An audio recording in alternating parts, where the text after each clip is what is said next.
So at the end of summer, I did a tier list of all the 2023 summer releases I had seen, and I'd figured I'd do the same for autumn. So these won't be every film I saw in autumn or every 2023 film I saw in autumn, but every 2023 release I saw released between September 1st and November 30th. So using the same tier list as summer, each category is mostly self-explanatory, but I will say genuine cinema are for the movies which are some of my favourite of the year and will likely be some of my favourite movies as a whole going forward from the year. Okay, so these are the movies. There are 35 of them. The only film I missed that I really wanted to hit, which I'm hopefully going to get to soon, is Napoleon, but I'm going to predict that it would go into Good House Movie. Okay, so starting with Love at First Sight, and this is a rough way to start this because there could not be a more derived and bland rom-com. It is the purest example of Netflix original slop content. There is nothing this film offers you that a million others like it doesn't. I quite literally have nothing more to say about it. I'm gonna put it into kinda stinky tier simply because it's not even good enough to be average, but it isn't offensively bad. It's just kind of a waste of your time. A few cute moments, but nothing you're gonna remember.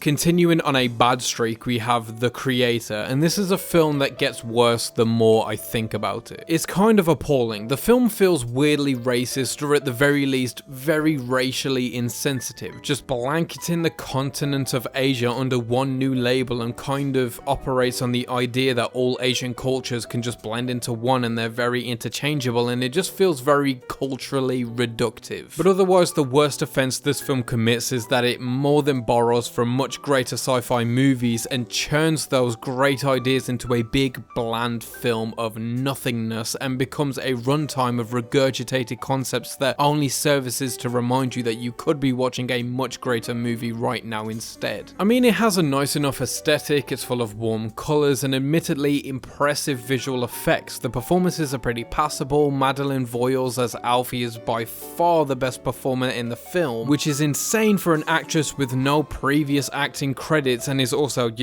9 or well 8 at the time of filming, which is either very impressive for her or embarrassing for the rest of the cast. I'm gonna drop this one in kinda stinky too, quite literally only held up by the cinematography of the film, which at least gives you some pretty and cinematic images to look at whilst time passes.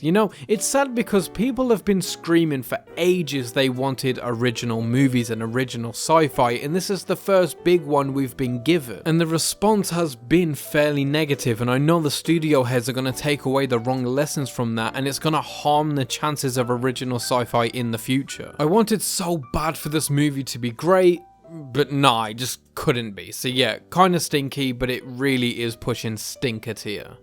Okay, finally a movie I didn't hate, which was A Haunting in Venice. Now, as someone who isn't big on Murder on the Orient Express and refuses to watch Death on the Nile given the awful clips I've seen, this one didn't fill me with the highest of hopes, but I can firmly say I enjoyed this one more than I expected. I think I summed it up best in my Letterboxd review, so I'm just gonna read you guys that, which I'll do for a few of these others as well. A Haunting in Venice has juice, but is sadly crowded by a tedious mystery that is solved all too easily. Elements fall clumsily into place as the revelation scene plays out dramatically but unsatisfactory. Half the fun of a murder mystery is piecing it together yourself as an audience member. However, though the pieces of the mystery leave the answer glaringly detectable, the elements that string these pieces together aren't at all fluent or presented to the audience, therefore making the ultimate truth not come together like a perfect puzzle where all the pieces were staring at you, but a blurry image suddenly becoming legible, revealing it's only one piece in a collage you were unaware of. All this to say, it has tricks and an aesthetic that is fun to be in, but in a world with Rian Johnson's contemporary takes on Agatha Christie style murder mysteries, this film fails to be anything more than a decent background film you phase in and out of noticing. Which sounds harsher than I mean it to be, but the fun performances and the general quippy and almost European gothic style save it from falling into average territory, and that's why I'm going to drop this one into decent time.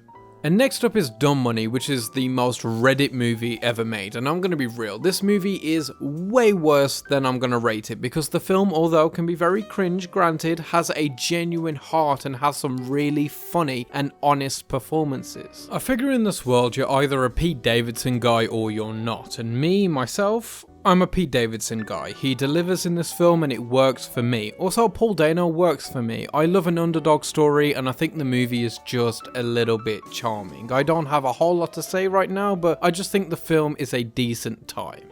And the next film I saw was Saw X, and now we're talking. This movie goes so hard. It's hard to conceptualize the 10th movie in a body horror franchise that has slowly been going downhill for nearly 2 decades being good, but to conceptualize that 10th movie being possibly the best one, or at least top 3, is insanity. I think what Saw X did so well that the other films that followed the classic original didn't is that it cares about John Kramer. The character has an interesting philosophy, and Tobin Bell is one hell of a performer, so why not let those aspects play out, and it just does in this one. I mean, for the first about 40 odd minutes, it is simply just a character study of Kramer, not a trap in sight other than a moment of him conceptualizing one for this thief he sees. I was just so giddy and blown away by this one. It was so much better than I expected, and franchise horror has been getting pretty decent this year when considering Scream 6 and Evil Dead Rise, so yeah, this is in my top 20 of the year and I think it's genuine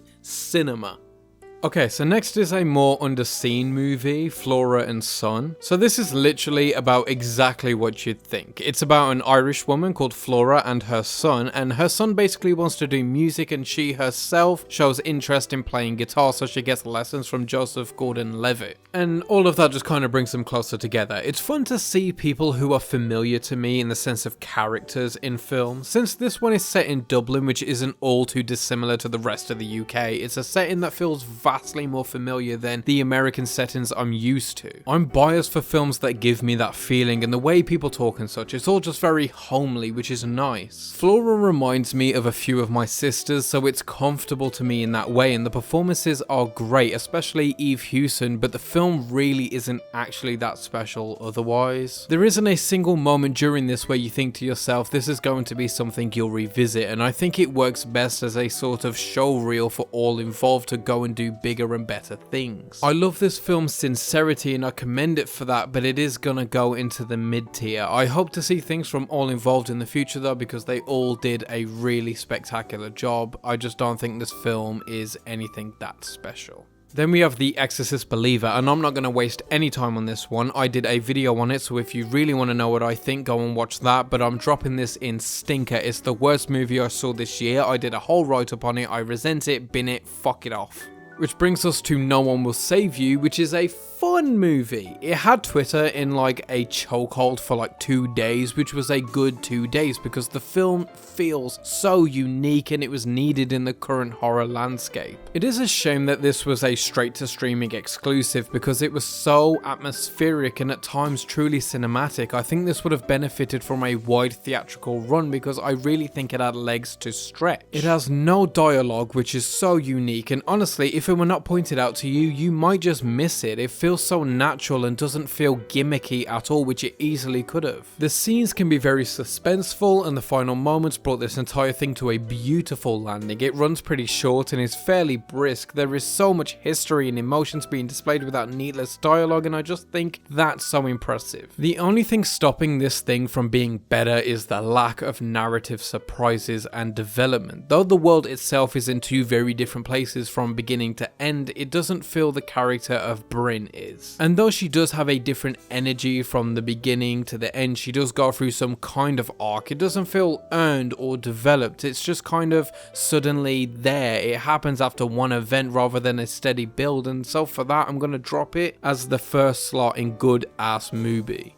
So the next is The Equalizer 3, and as someone who thinks Denzel is the greatest actor of all time, this movie is just pretty good. It's not as good as either of the other 2 in my opinion, but in essence this is just kind of a standard and forgettable action movie that very luckily has Denzel to chew scenery and deliver mediocre lines like a god amongst men, which elevates this film way higher than it has any right to be. Again, my Letterboxd review is short and sweet and summarizes it the best I can, and it's what happens when you put the best actor of his generation in a generic action film.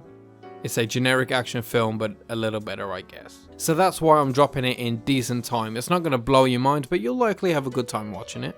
Which leads me into the K-Mutiny Court Marshal, which is the best courtroom drama I have seen in years. It's also sadly the last William Friedkin movie, which has also been relegated to the back rooms of a streaming service, which is in no way what this film deserves, as it serves as both a beautiful and triumphant send-off for Friedkin, but also Lance Reddick, who the film is dedicated to. The entirety of the film is essentially spent in one room as the drama of the case unfolds, and each new testimony throws your feelings on the situation one way and then the other way, and your opinion of those involved stays evolving. It keeps you entirely invested, which is incredibly impressive for a film comprised of one courtroom and just actors spewing mountains of dialogue. It's a feat that this film is as captivating as it is, and it's easily some of the most genuine cinema I've seen this year.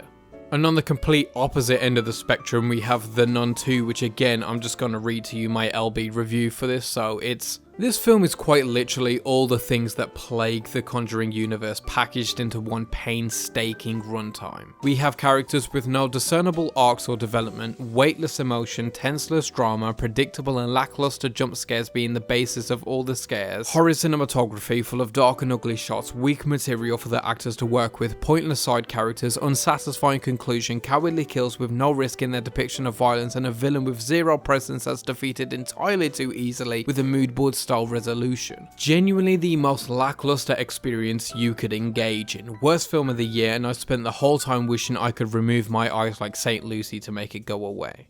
Granted, when I wrote that this was the worst film of the year, I hadn't seen The Exorcist Believer yet, but that, you know, I'm standing on that review, and I'm dropping this in stinker. The only thing that keeps this above The Exorcist Believer is that it didn't try to stand on the shoulders of a classic. Then we have the Mexican film Rotting in the Sun, which is unlike any other film on this list. It's anxiety-filled, it finds a new protagonist halfway through, there isn't a moment where you could tell where it was going, and yeah, there are very little words I can put into this segment that could prepare you for this film. It's horny, it's intense, and I promise you at least a very different, if not spectacular experience. I'm throwing it in Good Ass Movie, which I know feels kind of high for how little I've spoke about it, but I don't know what to say. I just really liked it.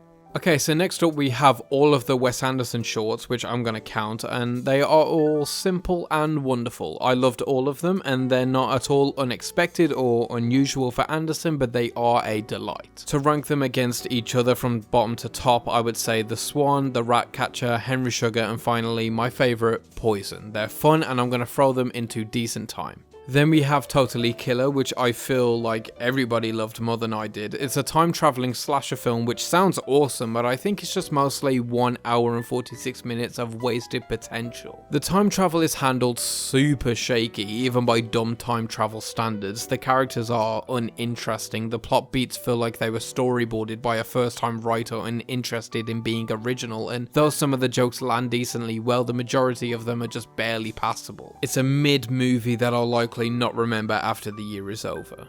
Which brings us to Reptile, which is a Netflix film that feels like it wants to be a prestigious 90s crime film, which it isn't, but still manages to be pretty good. The mystery is fun and fairly unpredictable, but the thing that's carrying this film more than anything is the performances. Mostly led by Benicio del Toro, who is doing way better than a Netflix original requires, and Alicia Silverstone making a good return to show a more mature role than I'm used to from her. I'm aware this has extremely mixed reviews, but I don't know, it's quintessential dad cinema, and it pulls it off fairly well. I'm only 22, but I'm definitely into dad cinema at this point, so it just worked for me. Even Justin Timberlake didn't ruin it, so it's a good ass movie.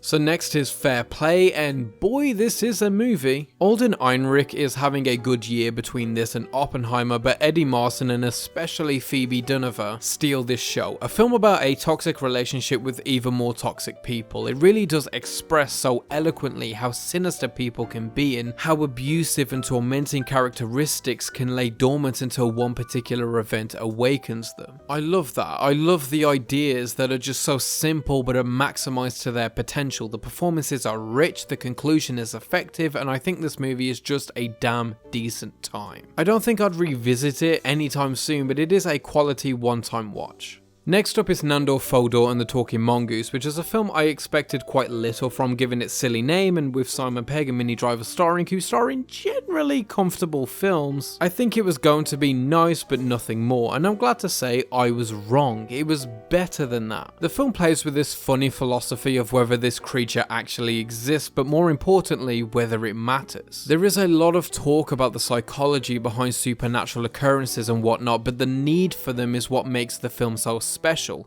Everyone is absolutely delightful in the cast, and this was truly a good ass movie. Though conceptually quite silly, everything about it gives the audience a lot to chew on. And watching the events unfold is manic but oddly revealing about your own personal philosophy on these things. It surely changed my perspective on a subject, and that's not the case for many other films, so yeah, good ass movie. Okay, so next is Golda, which is a movie so average I don't even want to waste time talking about it. It's such a mid movie, and I cannot think of a kind of person who would be enthralled by it. There's some decent tension narratively, and Helen Mirren is clearly trying, but I just could not bring myself to be invested in this thing, so yeah, mid.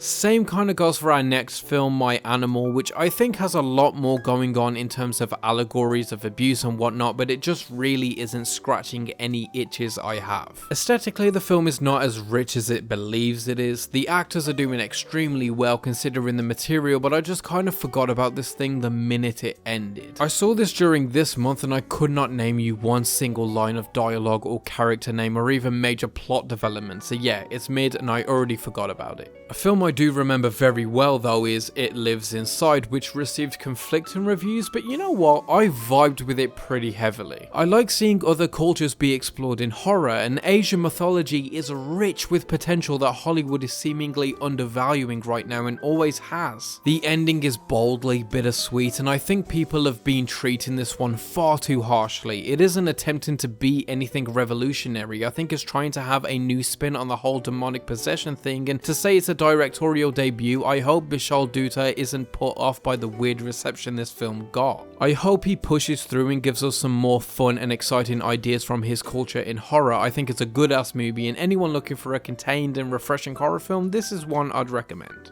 Another little contained horror film I think is worth a look is 15 Cameras, which I wasn't aware was a film however long into a series, but it absolutely works as a solo piece and I think it works well. It's low budget and you can tell, but I think this is also a good demonstration of how seemingly well-adjusted people can slowly become more sinister and depraved given the power dynamics shift and tools to take advantage of people without being caught. It concludes in the only way it possibly could to satisfy the audience, and I think it works decently well, so I'm gonna throw it in decent time. It's nothing special by any means, but as far as low budget horror goes, this one is not a bad pick at all. Next is The Burial, which stars Tommy Lee Jones and recently disgraced Jamie Foxx, and I could not care less about this movie. It's very well made, it's very well acted, it's just a shame it's a courtroom drama in the same year as Friedkin's last film. I think this is a film your mom is going to love, and the flashy tricks and performances may even trick you into thinking you love it, but I guarantee you'll forget about this film almost instantly, so it's going in mid. Which sadly is also the case for Dark Harvest, which is pure straight to streaming low budget horror schlock that doesn't give you enough to stay invested aside from one pretty insane twist. It's trying very hard and I commend it, but I again forgot very quickly everything this film is trying to give me. I can't even recall any of the cast off the top of my head, and that should tell you something. So it's going in mid. It had some alright creature design, which is my soft spot, so I can't be too harsh, but it really isn't anything too great. And then making it a mid trilogy, we have The Royal Hotel, which I think executes perfectly a movie that was not meant for me. It's pointing out the misogyny of secluded towns, kind of mostly in Australia, but also I suppose everywhere else, I think. But again, it's just a film I'm not invested in. I spent the whole time waiting for something bigger to happen, and maybe the more subtle and nuanced horror of the situation really works for some, but it just doesn't for me. I'm not the target audience, namely not a woman, so this subject maybe just doesn't hit the same notes for me as it would someone closer to the effects of the issue. So yeah, it's being thrown in mid, but that doesn't reflect the quality of the film. I do think it's very well made and very well acted. It's just my experience with it. I'd still say check it out. It may hit infinitely harder for you than it did I. Next up is Five Nights at Freddy's, which I again did a video on, so go and check that out for my full thoughts, but this movie is just kinda stinky. The only thing saving it from diving straight into the stinker category is the fun animatronic designs, which are impressive, granted, and the performances from Matthew Lillard and Josh Hutcherson are very fun. It's an incredibly messy movie that I have so many thoughts on, so yeah, go and check out that video if you can.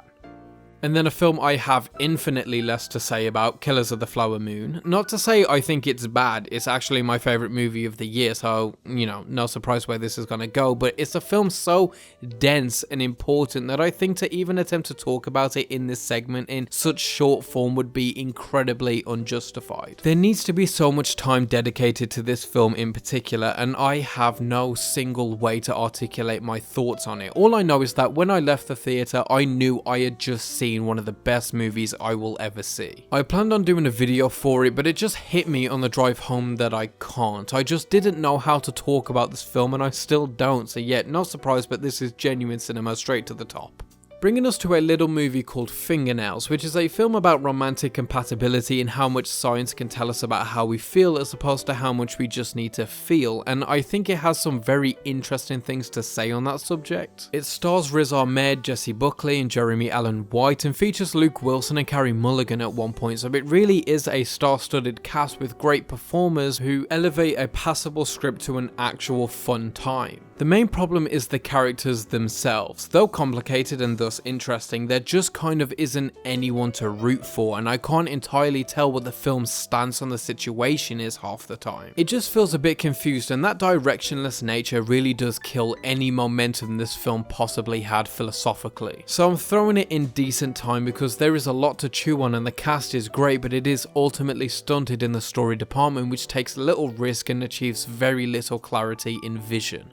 Which brings us to The Killer, which I spoke about at decent length in my Fincher ranking last week, so I'm not going to go into it, except this is genuine cinema. What a great little black comedy, and Fincher deserves so much more than the reception to this one. Then I saw Butcher's Crossing, which is a new Nicolas Cage film that isn't Dream Scenario, and it's Cage doing a sincere performance which he doesn't get to do as often as he should. I liked it enough, but I just don't have much to say. I apologise, I have it in decent time, but for the life of me I couldn't tell you why other than the cozy vibes and a great Cage performance which feels full of history without explicitly expositing any of it to you. It's a good movie, go and watch it. It's definitely going to go under the radar given Cage has another much bigger movie coming out this year that is being received much better, but I still think this is worth a look for a more understated Cage performance. Then we have Thanksgiving, which is a film that should be way better than it is. My main issues with it are the lack of memorable characters and, for me at least, a predictable reveal which for a slasher film really bums me out. And the thing is, it's not even remotely hard to figure it out either, like you don't have to actively be trying to figure it out, and if when under the lightest deduction the film falls apart before the second act is even over, I gotta deduct points. But the film did have loads of cheesy and awful quotables which I loved. The jokes as comedic relief were hilarious, the kills were inventive and gory and really well executed. It has a very exciting third act, even if a predictable one, so it was overall a pretty decent time. I think if the reveal were a little less predictable and the characters were, well,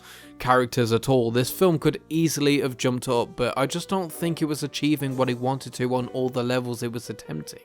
Leading us into our penultimate spot, The Hunger Games, The Ballad of Songbirds and Snakes, which I did a video on that is doing pretty well, so go and check that out, but long story short, I adored this movie. It's in my top 10 of the year and I love it the more I think about it. It's the most layered Hunger Games movie by far, and I'm glad to see it doing so well. It's going to go in genuine cinema, some real great franchise film stuff. And finally, I watched a movie called If You Were the Last. I mean, what a great time. So the film is essentially about these two astronauts stranded near Jupiter, and they're deciding whether or not to have the good times because they're like the last people each other will ever likely see. There's no hope for rescue, and it takes this unique but fairly simple concept to make something pretty beautiful out of it. For one, the thing that has to be mentioned above all is the aesthetic. It utilizes a retro futuristic style whilst also having this purposeful makeshift set design too. So like the spaceship is made of of cardboard and the planet surrounding a paper mache, and it's all just so colourful and childlike. It's genuinely gorgeous and nothing like anything else I saw this year. Anthony Mackie and Zoe Chow have some of the best chemistry of any romantic duo I've seen this year. Not the best, but some of the best, and I could watch them forever. It's hysterical at parts, and though of course predictable, it made me care about the characters and their situations and ultimately emotionally invested in the happenings, which is more than can be said for a lot of other films I saw this autumn period, so I'm gonna throw it into good ass movie. It's a nice, comfortable one to end with.